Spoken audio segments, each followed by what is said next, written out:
प्रिय छात्रों, स्वागत है आप सबका। उम्मीद है आज आप सबकी प्रथम परीक्षा जो है अच्छी हुई होगी। अब अपने मुख्य विषय व्याकरण का जो पेपर होना है उसके लिए समय कम है आप सबके पास, तो अब दिन रात इसमें लगिए और विषय वस्तु को समझ करके उसका प्रश्न उत्तर बनाइए। अपने प्रौढ़ मनोरमा में 2 सूत्र रह गए हैं जिसकी चर्चा आज प्रथम सूत्र भी कर रहे हैं। तो इससे पहले तक हम स्थान विधादेशो अनल विधौ ये सूत्र पढ़े थे। वो सूत्र स्थानिवद भाव करता है और स्थानिवद भाव कहाँ करता था? अनल विधि में, अर्थात एक अल से भिन्न जहाँ विधि थी, अलाश्रय विधि से भिन्न स्थल में आदेश को स्थानी की तरह किया गया था। तो वह जो सूत्र है था वो अनल विधि में स्थानिबद्ध भाव आदेश करता है। चूँकि स्थानिबद्ध भाव अल विधि में भी होता है, तो अल विधि में किस स्थिति में कहाँ पर में स्थानिबद्ध भाव हो, इसके लिए स्थानिबद्ध भाव करने वाला अर्थात अतिदेश सूत्र के रूप में स्थानिबद्ध भाव अल विधि में भी हो, इसके लिए सूत्र बताते हैं अचः परस्मिन् पूर्व विधौ। अचः परस्मिन् पूर्व विधौ ये सूत्र भी स्थानिबद्ध भाव करता है और अल विधि में करता है। तो इस सूत्र का क्या अर्थ है? तो जब हम इसकी वृत्ति को देखते हैं सिद्धांत कौमुदी में, तो वहाँ सीधे कहते हैं पर निमित्तो अजादेशः न स्थानिवत्।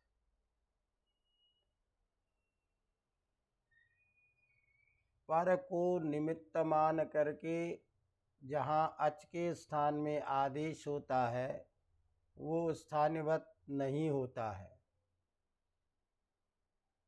ये सूत्र के वृत्ति में है।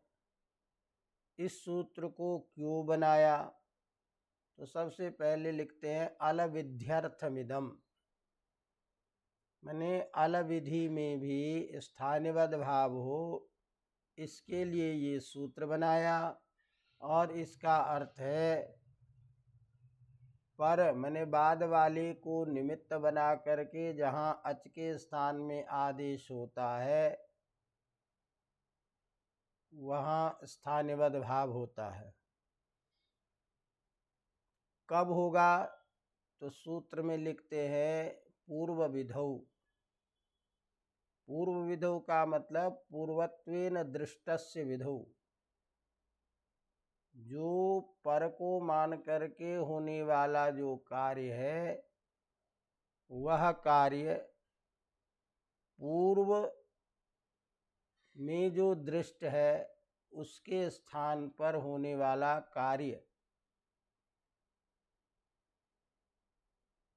वो स्थानिबद्ध भाव होगा।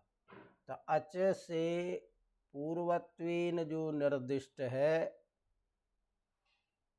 और अच के स्थान में होने वाला आदेश है वह आदेश स्थानिवत होगा, स्थानी की तरह माना जाएगा यदि वह अजादेश बाद वाले शब्द को निमित्त बना करके किया जा रहा है। सामान्य रूप से समझने के लिए सूत्र को थोड़ा उदाहरण से अभी हम बताते हैं कि जैसे सुधी उपास्य इस स्थिति में इको यनच सूत्र से हम जब यण करते हैं तो सु ध य उपास्य ये स्थिति होती है। अब यहाँ इकार के स्थान में जो यकार आदेश हुआ है वो पर में जो उपास्य का ऊ है उसको निमित्त बना करके ई के स्थान में यह आदेश है, क्योंकि कोई नच सूत्र कहा कि अच पर में रहने पर इक के स्थान में यन आदेश होता है। तो अच पर में हो गया ऊ, उस पर को निमित्त बना करके उससे पूर्वत्वेन दृष्ट जो है इकार उसके स्थान पर हमको यकार कर रहे हैं। अब उस यकार को मान करके जो होने वाला कार्य है वो कार्य यदि हमको करना होगा तो स्थानिवद भाव होगा। अब जैसे देखिए, तो हम यहाँ अनचिच सूत्र से धकार को द्वित्व करना चाहते हैं। तो अनचिच सूत्र कहता है अच से पर में यर को द्वित्व होता है जब बाद में अच नहीं हो तो सूधी में सु जो है उसका उकार क्या है, यहाँ अच है, उससे परे यर प्रत्याहार का वर्ण है ध और उसके बाद में चूंकि वर्ण है य तो उस य से पूर्व में हमें ध को द्वित्व करना है।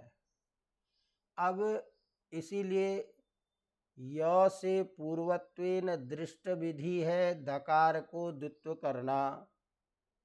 अब यकार जो है अच के स्थान में आदेश है इकार के स्थान में, वह इकार के स्थान में आदेश हुआ है उपास्य के ऊ जो पर में है उसको निमित्त बना करके।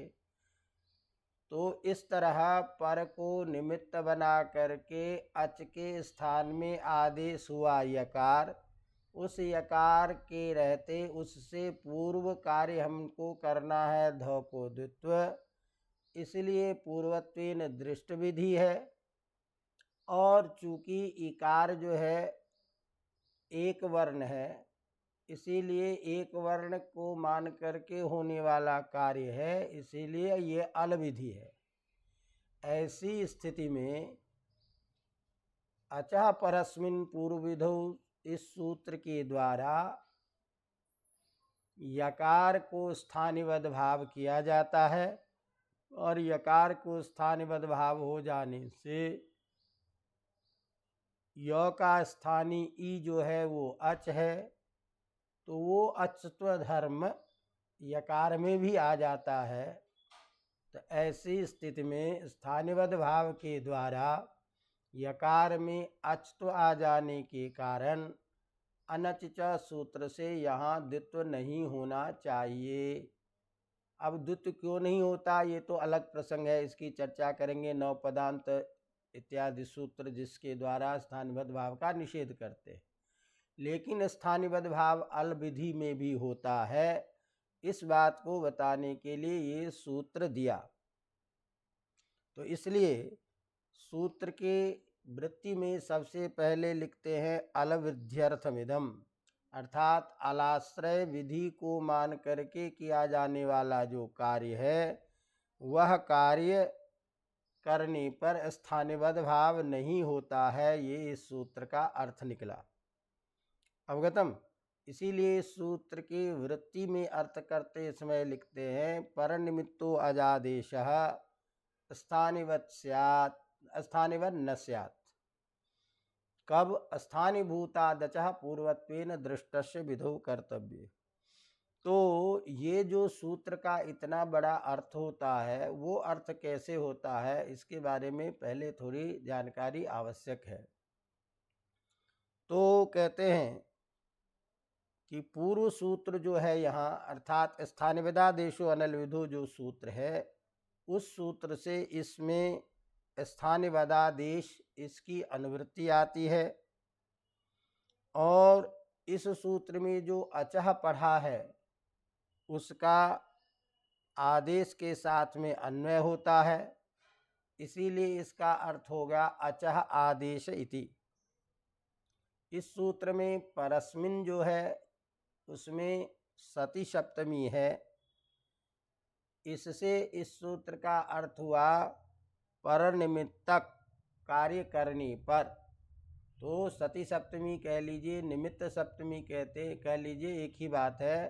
तो परस्मिन में सती सप्तमी निमित्त सप्तमी होने के कारण अर्थ हो गया पर निमित्तक कार्य करने पर। और यह जो पर निमित्तक है वो आदेश का विशेषण है। तो इस तरह सूत्र का इतना अर्थ हुआ, पर निमित्तक जो अजादेश होता है वो स्थानिवत भाव उसको होता है। अवगतम। तो पर निमित्त को मान करके होने वाला जो अच के स्थान में आदेश, उसका स्थानिवत भाव होगा। अब इस सूत्र में कहा कब होगा, तो लिखते हैं पूर्व विधौ। तो पूर्व विधौ यहाँ पर में हम इसका जो समास करते हैं तो इसमें विधि शब्द जो है वो विधीयते इति विधि अर्थात कार्यम, जिसका विधान किया जाए वो कार्य, और पूर्वस्य विधि पूर्व विधि, ये हम षष्ठी तत्पुरुष समास करते हैं। तो यहाँ पूर्व के विधि में, अब यहाँ थोड़ी सी एक बात अभी बता देता हूँ जो प्रौढ़ मनोरमा में बाद में कहा गया है कि आपने कहा पूर्वत्वेन दृष्टस्य विधौ, पूर्व के द्वारा दृष्ट जहाँ विधि हो वहाँ पर को निमित्त मान करके होने वाला अच के स्थान में आदेश स्थानिबद्ध होगा। अवगतम। तो इस सूत्र को ध्यान रखिएगा, जहाँ कहीं भी हमने पहले न कहा वो न से तात्पर्य है कि जहाँ निषेध होगा वहाँ ये सूत्र क्या करेगा, स्थानिबद्ध भाव करता है। तो पर को निमित्त मान करके अच के स्थान में होने वाला आदेश स्थानिबद्ध भाव होता है उसको। अवगतम। तो यहाँ प्रश्न यह है कि पूर्वत्वेन दृष्ट विधि है, तो पूर्व शब्द जो है वो अपने आप में सावधिक होता है, किसी न किसी को लेकर के पूर्व कहा जाएगा। तो पूर्व शब्द के अवधि अर्थ साकांक्ष होने के कारण इसका पूर्व कौन होगा।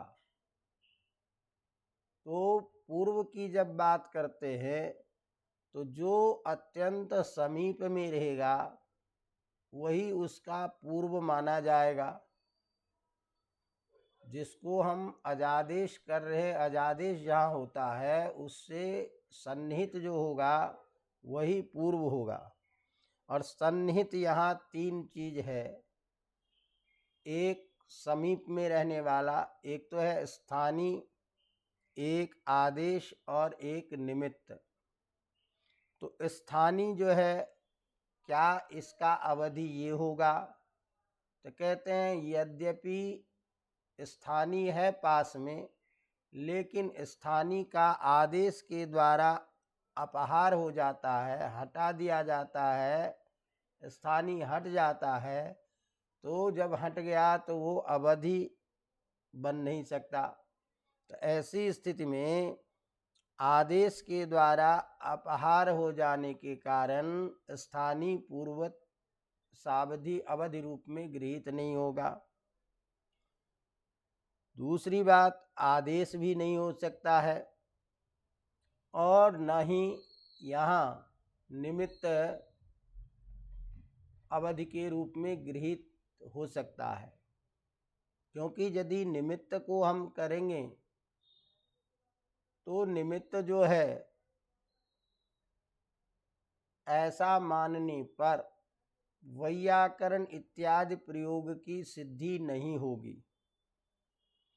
इसीलिए वैयाकरण इत्यादि की प्रयोग की सिद्धि नहीं होने के कारण निमित्त को हम अवधि के रूप में नहीं ले सकते।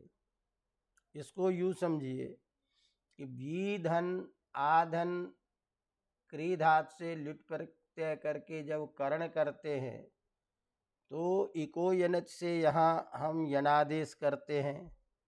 तो यनादेश जब करते हैं तो उससे पर में निमित्त जो आकार है व्या, वो व्या पूर्व का जो या है आ, उसके पहले हम क्या कर देते हैं कि न ज्वाभ्याम पदांताभ्याम पूर्वोतुताभ्याम ऐच, इस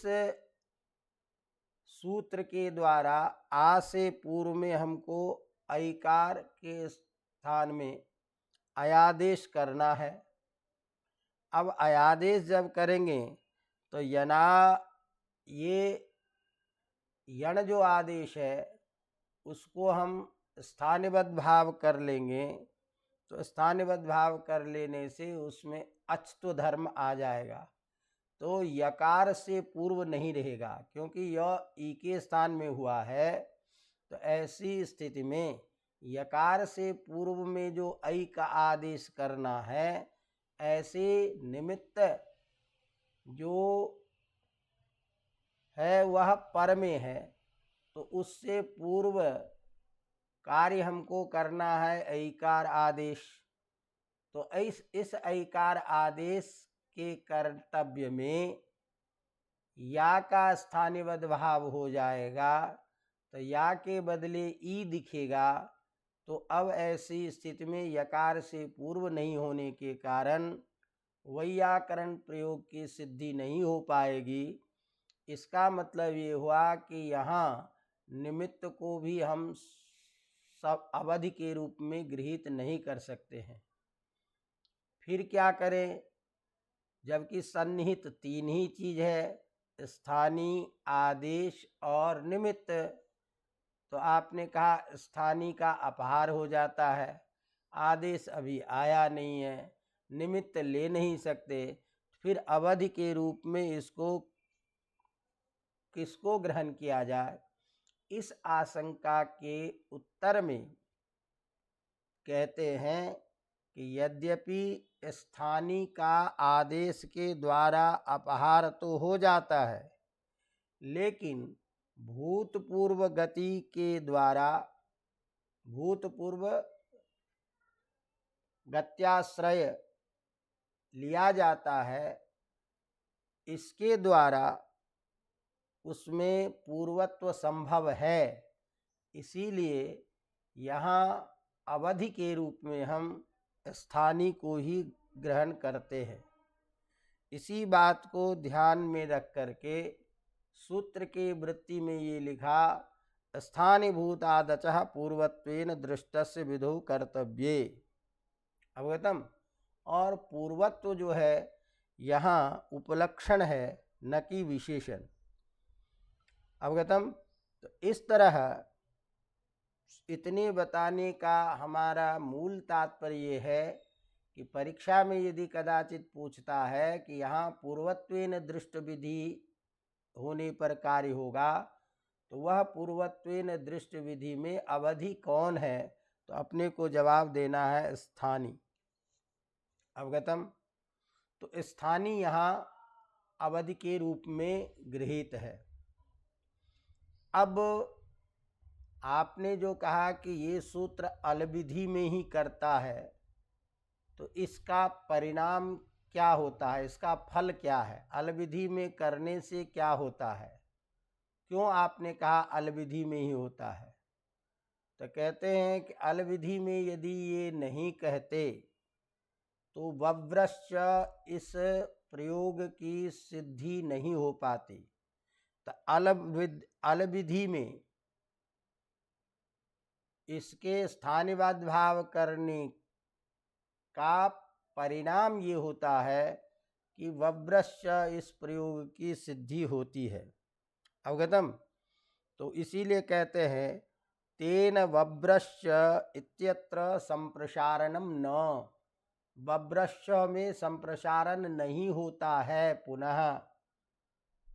तेन मने इसलिए, किस लिए? चूंकि ये सूत्र अलविधि में लगता है, अलविधि में ही स्थानिवद् भाव करता है, इसीलिए वव्रश्च प्रयोग में पुनः संप्रसारण की प्रवृत्ति नहीं होती है, क्योंकि उरत सूत्र से जो आकार है उसको स्थानिवद् भाव कर लेने के कारण बाद में संप्रसारण वर्ण मिल जाता है। तो संप्रसारण वर्ण बाद में होने के कारण न संप्रसारणे संप्रसारणम से निषेध हो जाता है। तो संक्षेप में उत्तर क्या निकला कि वव्रश्च प्रयोग की सिद्धि तभी होगी जब इस सूत्र को अलविध्यर्थक मानेंगे। अब इसको थोड़ा समझ लेते हैं। तात्पर्य क्या है कि स्थिति क्या होती है कि ओ वृश्चु छेदने इस धातु से लट लकार के प्रथम पुरुष के एकवचन में तिप प्रत्यय करते हैं। तिप के स्थान में नल आदेश होता है, नल का अनुबंध लोप करके धातु को द्वित्व करते हैं, तो स्थिति बनती है व्रश्च व्रश्च अ।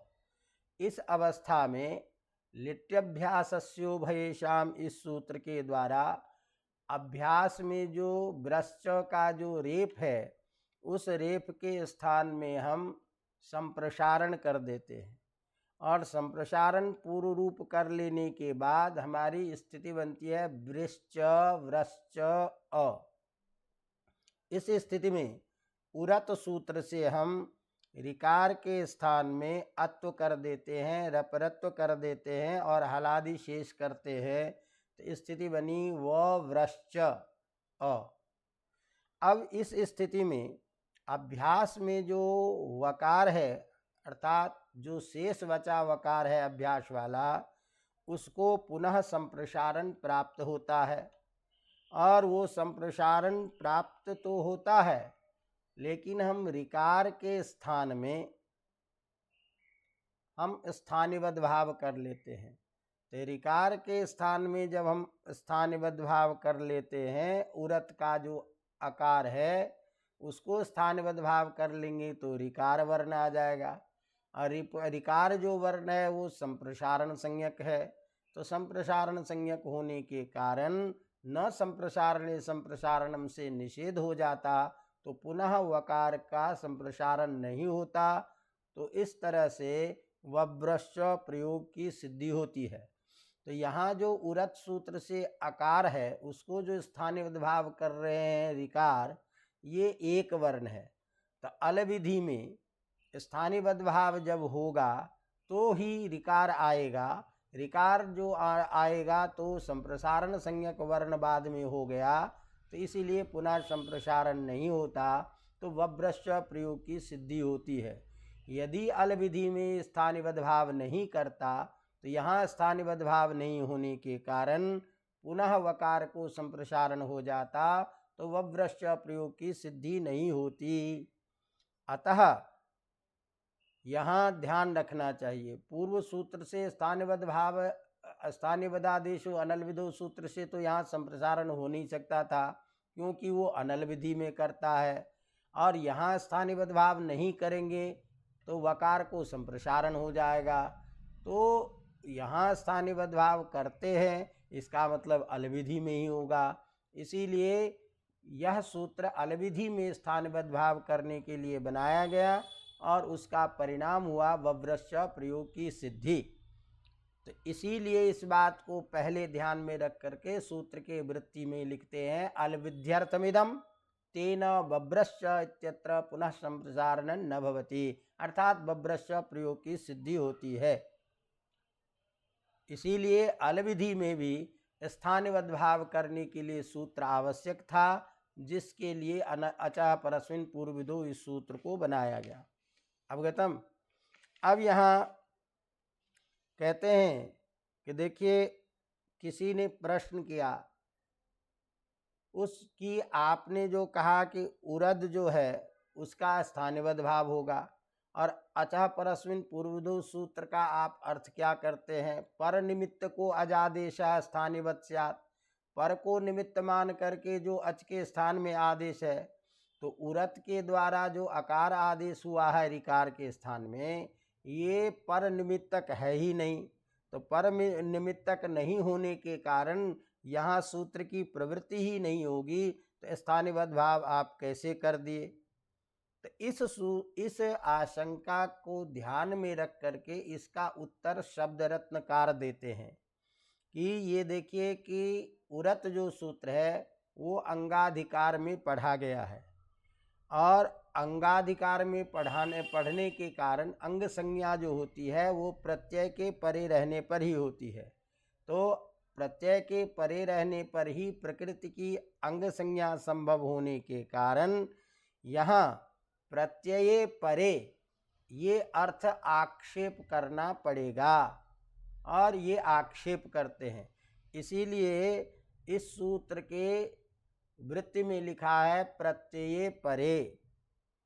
तो उरत सूत्र से जो स्थानिवद् भाव होता है वो अंगाधिकार में होने के कारण प्रत्यय परत्व अर्थ में ही होता है। इसीलिए यह आदेश पर निमित्तक है, और पर निमित्तक होने के कारण यहाँ अच के स्थान में आदेश हो जाएगा। तो स्थानिवद् भाव की प्रवृत्ति हो गई। प्रवृत्ति हो जाने से बब्रश्य प्रयोग की सिद्धि होती है। अवगतम। इसी बात को ध्यान में रख करके प्रौढ़ मनोरमा के मूल में लिखते हैं प्रश्न के द्वारा, न च उरदत्वम परनिमित्तम नीति वाच्यम। यहाँ उरत सूत्र से जो होने वाला जो अकार आदेश है वो परनिमित्तक नहीं है, ऐसा नहीं कहना चाहिए। कहा क्यों? अंगाक्षिप्ते प्रत्यय परे तद विधानात्।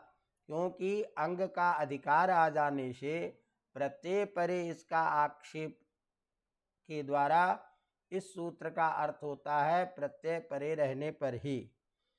तो कहा इसका जो अंगाधिकार है वो कहाँ तक है? तो प्राग अभ्यास विकारेभ्यो अंगाधिकारः। यह जो एक सिद्धांत है, इस सिद्धांत को पक्ष को दूषित करते हुए भाष्यकार ने संपूर्ण अध्याय की समाप्ति तक इसका अधिकार माने हैं। इसीलिए ये नहीं कह सकते प्राग अभ्यास विकारेभ्यो अंगाधिकार, इतने ही अंगाधिकार के अंतर्गत आते हैं, इसलिए अंगाधिकार में उरत सूत्र नहीं आएगा, ये नहीं कह सकते। तो स्थिति ये निकली कि भाष्यकार ने कहा कि भाई अंगाधिकार जो है ये इस अध्याय की समाप्ति तक है, और समाप्ति तक अंगाधिकार होने के कारण प्रत्यय परे का आक्षेप होगा, और उससे यह उरत से होने वाला जो आदेश है अकार आदेश ये परनिमित्तक ही होगा। अवगतम। तो ये एक पक्ष था। अब तीसरी बात इसमें एक जो अत्यंत प्रसिद्ध है कि आतिदेश जो होता है वो दो प्रकार का होता है, एक भावातिदेश, एक अभावातिदेश। भावातिदेश का मतलब ये है कि स्थानीय के रहने पर जो काम होता है वो आदेश के रहने पर भी होगा, और अभावातिदेश का मतलब ये है कि स्थानीय के रहने पर जो काम नहीं होता है वो काम आदेश के रहने पर भी, आदेश में स्थिति में भी नहीं होगा। तो स्थानीय सति यद भवति तद आदेशे पे भवति इति भावातिदेशः। स्थानिनी सति यन्न भवति तद आदेशे पे न भवति इति अभावातिदेशः। तो स्थानिवदादेशो अनलविधो सूत्र जो है वो क्या करता है? केवल भावातिदेश करता है कि स्थानीय के रहने पर जो काम होता है वो काम आदेश के रहने पर करता है। जैसे मान लीजिए शुद्ध्युपास्य है, तो शुद्ध्युपास्य जो है यहाँ स्थानीय कौन है? ई। उस ई के रहने पर यहाँ अनचच सूत्र से जो प्राप्त है वह द्वित्व के लिए कहता है कि अच पर में नहीं होना चाहिए, तो द्वित्व पर में रहने पर अच नहीं होना चाहिए। तो यहाँ यदि य के स्थान में ई आ जाएगा तो अच तो नहीं होगा, तो अच तो नहीं होगा। तो ऐसी स्थिति में यकार के रहने पर भी अच तो नहीं होगा, वो द्वित्व नहीं होगा। बात समझ रहे हैं कि नहीं? तो इस तरह इकार के रहने पर द्वित्व नहीं होता है, तो उसके स्थान पर यकार के आदेश होने पर वो नहीं होगा। ये तो है अभावातिदेश। और इकार के रहने पर जो होगा वो यदि यकार के रहने पर भी हो जाता है तो वो होगा भावातिदेश। तो कहते हैं कि स्थानिवदादेशो अनल विधो जो सूत्र है उससे भावातिदेश होता है। तो स्थानीय के रहने पर जो कार्य होगा वो कार्य आदेश में होगा। तो जैसे अच पर में रहने पर द्वित्व का निषेध प्राप्त होता है, तो यकार के रहने पर भी द्वित्व का निषेध प्राप्त होगा। ये अभावातिदेश है। जैसे अब नायकः प्रयोग की सिद्धि करते हैं तो नई धन अकह करते हैं, तो णी धातु से हम णबुल प्रत्यय करते हैं। णबुल का वू बचता है, वू को नी को स्थान में णबुल प्रत्यय अचोणित से वृद्धि होकर के नई बनता है। अब अक आदेश जब कर दिया तो नई अक। अब नई अक जो है इस स्थिति में एचो आयवायाव से आय आदेश करते हैं।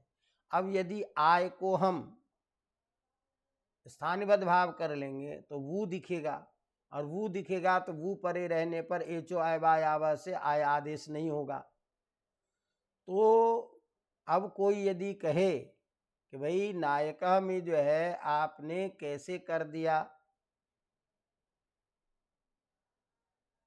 आय आदेश, क्योंकि स्थानीय के रहने पर आदेश जो कार्य नहीं होगा वो आदेश के रहने पर भी नहीं होगा, तो फिर कैसे आ गया? तो चूंकि णबुल जो है वह अनल विधि है, तो अनल विधि होने के कारण स्थानिवदादेशो अनल विधो सूत्र से यहाँ कार्य नहीं होना चाहिए था, लेकिन चूंकि कार्य होता है। समझ गए न? इसका मतलब ये हुआ कि वो सूत्र अभावातिदेश नहीं करता है। भावातिदेश स्थल में ही स्थानिबद्ध भाव की प्रवृत्ति होती है। लेकिन अनच च जो ये सूत्र है, ये सूत्र क्या करता है कि भावातिदेश भी करता है और अभावातिदेश भी करता है। तो ध्यान रखिए कि स्थानिवदादेशो अनल विधो सूत्र में होने वाला जो स्थानिबद्ध भाव है वो केवल भावातिदेश है, लेकिन अचः परस्मिन् पूर्व विधो सूत्र से जो स्थानिबद्ध भाव होगा वो भावातिदेश भी होगा और अभावातिदेश भी होगा। अर्थात स्थानीय के रहने पर जो कार्य करेंगे वो आदेश में भी होगा, और यदि स्थानीय के रहने पर जो कार्य नहीं होता है तो आदेश कर लेने पर भी वो कार्य नहीं होगा। अवगतम? तो इसी तरह इसी बात को ध्यान में रख करके ये हमें समझना चाहिए कि सूत्र भावातिदेश और अभावातिदेश दोनों कार्य करता है। तो इस तरह से अचः परस्मिन् पूर्वविधो सूत्र के द्वारा ये तात्पर्य निकला कि पूर्व विधि करने पर अभावातिदेश भी होता है। तो भावातिदेश अभावातिदेश दोनों प्रकार के अतिदेश का विधान इस अचः परस्मिन् पूर्वविधो सूत्र के द्वारा किया जाता है। कहते हैं कि भाई एक बात यहाँ प्रश्न के रूप में कहते हैं कि देखिए आपने कहा कि अचः परस्मिन् पूर्वविधो सूत्र में स्थानिवदादेशः की अनुवृत्ति आती है, तो वो जो अनुवृत्ति आती है तो वहाँ जो इसका अर्थ था भावातिदेश के रूप में, वही अर्थ तो यहाँ आएगा अचः परस्मिन् पूर्वविधो सूत्र में।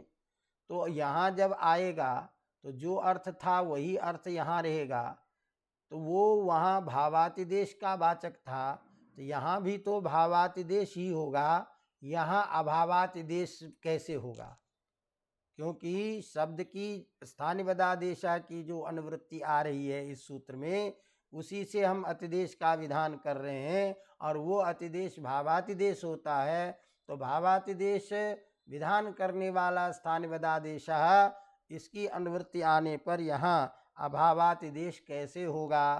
तो कहते हैं कोई बात नहीं, हम जो अनुवृत्ति करेंगे वो शब्दाधिकार, अर्थात अनुवृत्ति दो तरीके से होती है, एक तो शब्दाधिकार, एक तो अर्थाधिकार।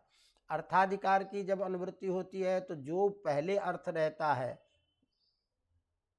उसकी जब अनुवृत्ति आती है तो वही अर्थ होता है। शब्दाधिकार में क्या होता है कि शब्द को हम ले आते हैं और अर्थ अपने हिसाब से करते हैं।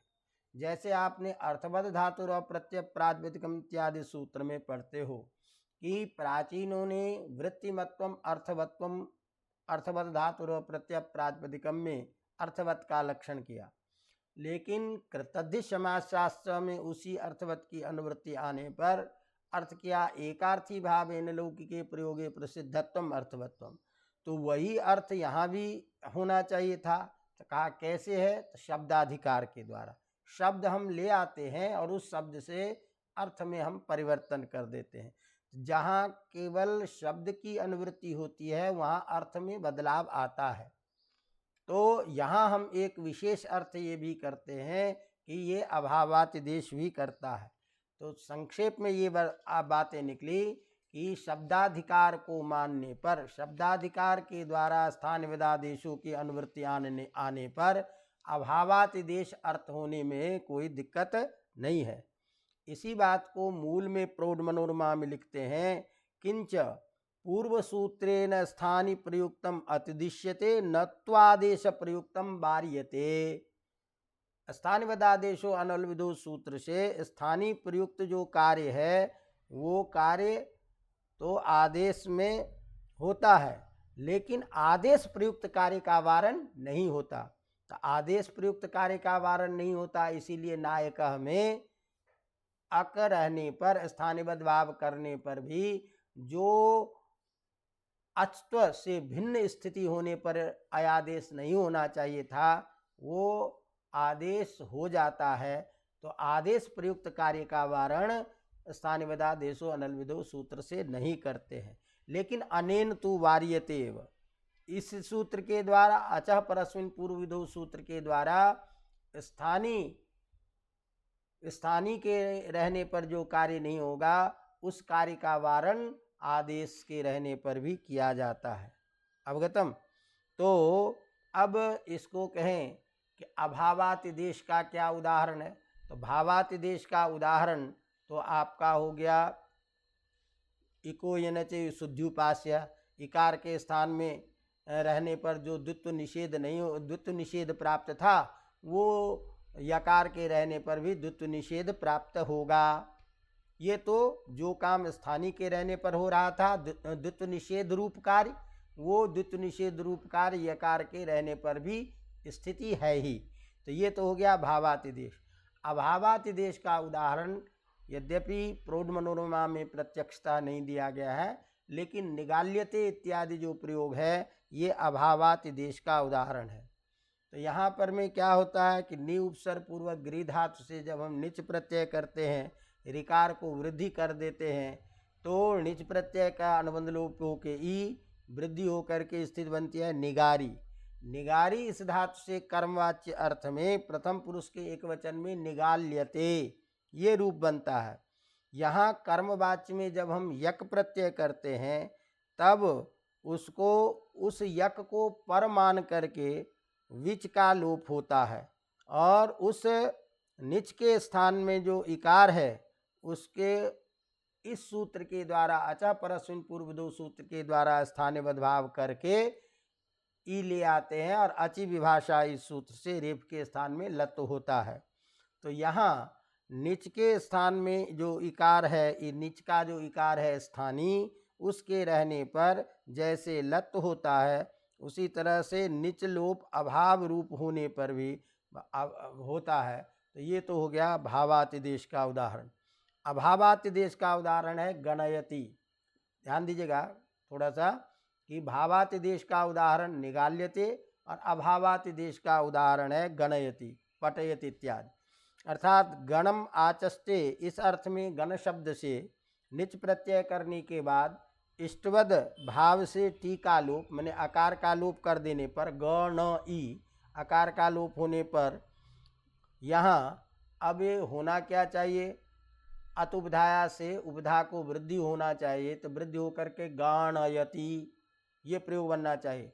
लेकिन यहाँ आकार के रहने पर उपधात्व समाप्त हो जाएगा तो वृद्धि नहीं होगी। तो कहते हैं आकार के लोप होने पर भी जो प्राप्त उपधा को वृद्धि है वो वृद्धि नहीं होती है। तो जो स्थानीय के रहने पर, आकार के रहने पर उपधा वृद्धि की स्थिति नहीं थी, वो उपधा वृद्धि की स्थिति आकार के लोप होने पर भी नहीं होती है, इसीलिए गणयति इत्यादि प्रयोग की सिद्धि हो जाती है। तो इस तरह अभावातिदेश का उदाहरण है आपका गणयति और भावातिदेश का उदाहरण है निगाल्यते। अवगतम।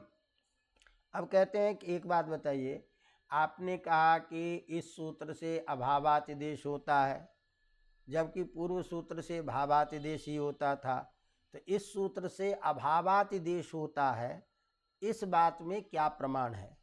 तो उसका प्रमाण देते हुए प्रौढ़ मनोरमा में ही लिखते हैं, न पदांत इति सूत्रे यलोप दीर्घादिग्रहणम चेहलिंगम। अर्थात अचः परस्मिन् पूर्वविधो ये सूत्र अभावातिदेश भी करता है। इस अभावातिदेश के करने में प्रमाण है न पदांत इत्यादि सूत्र के द्वारा जो यलोप और दीर्घादि ग्रहण किया गया है। तात्पर्य क्या निकला कि न पदांत इत्यादि सूत्र में यलोप दीर्घादि ग्रहण जो है यही अचः परस्मिन् पूर्वविधो इस सूत्र के अभावातिदेश करने में प्रमाण है। कहा कैसे? तो जैसे देखो याति प्रयोग बनाते हैं तो या धातु है उससे यंग प्रत्यय करते हैं, यंग प्रत्यय होने के बाद धातु को द्वित्व हो जाता है तो या ती ये स्थिति बनती है। अब जब या यंग का या ती, इस स्थिति में अतोलोपा सूत्र से पूर्व यकार के आकार का हम कर देते हैं लोप। अब लोप करके और लोपो व्योरवली सूत्र से पहले वाले यकार का लोप हो जाता है। तो यहाँ अब यदि आप अचः परस्मिन् पूर्वविधौ इस सूत्र के द्वारा भावातिदेश ही करते तो आकार के रहने पर जो यकार का लोप नहीं होना चाहिए था वो लोप होने पर भी नहीं होगा, तो फिर उस य का लोप कैसे होगा, तो याति प्रयोग कैसे बनेगा? तो इसका मतलब ये हुआ कि आकार के रहने पर जो यलोप की प्राप्ति नहीं थी वो न हो करके लोप होने पर वो कार्य हो गया, तो आदेश में इसका प्रयुक्त कार्य का वारण नहीं किया गया। इसीलिए यहाँ कहते हैं स्थानिनी सति यन्न भवति तद आदेशेपि न भवति। मतलब तात्पर्य ये निकला कि फिर ऐसी स्थिति में भावातिदेश मानने पर प्राप्त ही नहीं था, तो प्राप्त नहीं था तो फिर नौ पदांत दुर्वचन इत्यादि सूत्र में जो ये कहा कि यलोप होने पर स्थानिबद्ध भाव नहीं होता है, ये विधान करने की क्या जरूरत है? यदि भावातिदेश होता तो इकार के रहने पर, आकार के रहने पर य का लोप प्राप्त था ही नहीं, तो या आकार के लोप होने पर भी लोप नहीं होता, तो लोप नहीं होता तो फिर ऐसी स्थिति में यहाँ जो नौ पदांत इत्यादि सूत्र में जो आपने कहा कि भाई यहाँ स्थानिबद्ध भाव नहीं होता है, ये विधान करने की आवश्यकता नहीं थी। तो वही यलोप ग्रहण व्यर्थ होकर के इस बात को प्रमाण करता है कि यह सूत्र अभावातिदेश भी करता है। अवगतम। तो इस तरह से इस सूत्र का परिणाम ये निकला कि अभावातिदेश स्वीकार करने पर गणयति इत्यादि प्रयोग की सिद्धि हो जाती है। इसी चीज को ध्यान में रख करके कि अचः परस्मिन् पूर्वविधौ सूत्र है वो भावातिदेश भी करता है, अभावातिदेश भी करता है, तो इसको ध्यान में रख करके प्रौढ़ मनोरमा के मूल में लिखते हैं, कामम अतिदिश्यताम सच्चा सच्चापि नेह भारोस्ते। यथानुसार लक्ष्य की प्रयोग की सिद्धि के लिए चाहे आपको भावातिदेश करना हो अभावातिदेश करना हो, दोनों प्रकार का कार्य ये सूत्र करता है। तो इस तरह संक्षेप में 3-4 बातें इसकी आई कि ये सूत्र अलविधि में भी स्थानिवद् भाव हो, इसके लिए अचा परस्मिन् पूर्वदो सूत्र बनाया। यह सूत्र भावातिदेश अभावातिदेश दोनों करेगा। इस सूत्र में भावात अभावातिदेश करने में प्रमाण क्या है? तो प्रमाण है आपका नवपदांत इत्यादि सूत्र में किया गया यलोपादि ग्रहण। यह सूत्र, इस सूत्र में अभावातिदेश का भी ग्रहण होता है। इस चीज के लिए कहा कि कैसे अर्थ होगा विपरीत, तो शब्दाधिकार को मान करके। इस तरह स्थानीनी सति यन्न भवति तद आदेशेपि न भवति, ये भी अर्थ अतिदेश के रूप में यहाँ स्वीकार किया जाता है। अब यहाँ स्थिति क्या हुई कि सूध या उपास्य, इस स्थिति में स्थानिविदादेशो अनल विधो सूत्र से तो स्थानिवद् भाव की प्राप्ति ही नहीं थी, क्योंकि वो अनल विधि में लगता है। अब अलविधि में स्थानिवद् भाव करने वाला ये सूत्र जब आ गया, तो अचः पूर्वत्वेन दृष्ट विधि होने के कारण यकार को स्थानिवद् भाव हो जाएगा। तो यकार में अकार अच तो बुद्धि आ जाने से अनच च सूत्र से यलो अध को द्वित्व नहीं होना चाहिए, फिर कैसे होता है? इसीलिए इस सूत्र के आगे सिद्धांत कौमुदी में स्थानिवद् भाव का निषेध कहाँ कहाँ होता है उसको बताने के लिए नवपदांत दुर्वचन इत्यादि सूत्र पढ़ाया गया कि यदि द्वित्व विधि करनी हो तो स्थानिवद् भाव नहीं होता। तो स्थानिवद् भाव नहीं हुआ तो यहाँ हमको ध को द्वित्व करना है, तो द्वित्व विधि है तो अच के स्थान पे होने वाला आदेश जो है उसको स्थानिवद् भाव नहीं हुआ तो यकार में अच तो धर्म नहीं आया। तो अच तो धर्म नहीं होने के कारण पर में अच नहीं होने से अनच सूत्र से द्वित्व होकर के शुद्धि उपास्य प्रयोग की सिद्धि हो जाती है। इत्थम अतिदेश करने वाला आपके पास दो सूत्र, अनल विधि में स्थानिवद् आदेशो अनल विधौ, अल विधि में अचा परस्मिन् पूर्व विधौ, उस सूत्र से केवल भावातिदेश और इस सूत्र से भाव अभाव दोनों प्रकार का अतिदेश किया जाता है।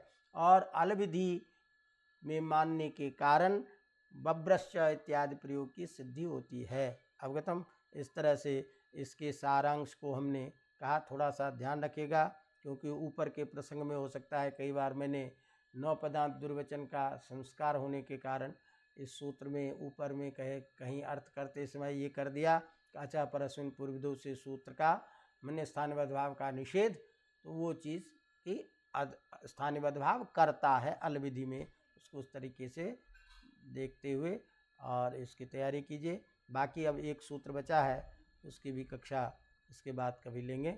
धन्यवाद। यहीं विराम लेते हैं।